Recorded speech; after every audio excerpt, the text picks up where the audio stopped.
안녕하십니까. 국회 법제사법위원회 장영태 의원입니다.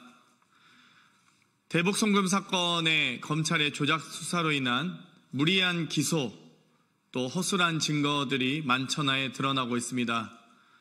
이번 대검찰청 국정감사 과정에서 또 수원지법, 수원고법 국정감사 과정에서 여러 위원님들이 국정감사 과정에서 지적한 바 있습니다. 이에 더해 대북 송금 사건에 대한 상설특검법을 발의하고자 기자회견을 갖게 됐습니다.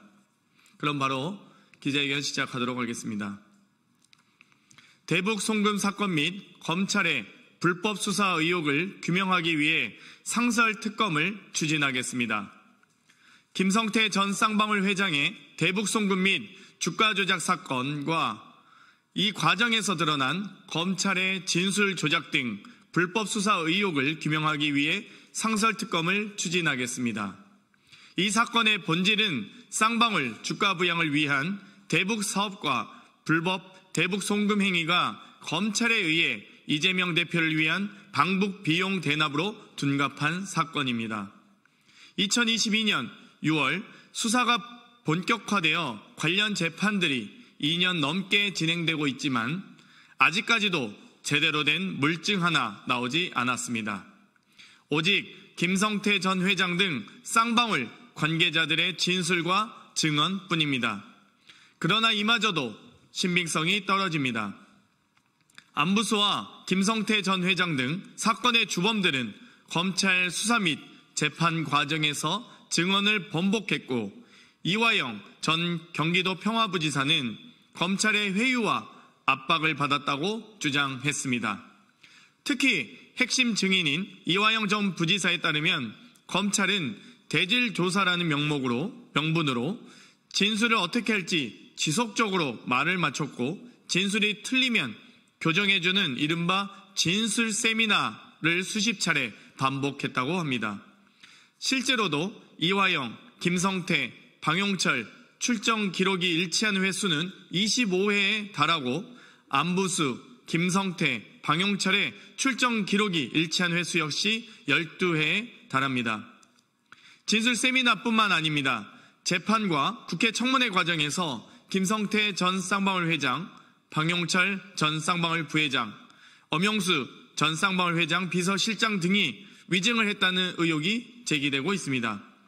연어 술파티부터 불법 검찰청 면회, 그리고 허위 자백 강요에 이르기까지 검찰은 수사와 재판 과정에서 드러난 수많은 의혹에 대해 제대로 해명하거나 수사하지 않았습니다. 오로지 이재명 대표를 엮겠다는 단 한 가지 목표를 향해서 윤석열 정권에 대한 충성으로 수사를 빙자한 정치 탄압을 하고 있을 뿐입니다.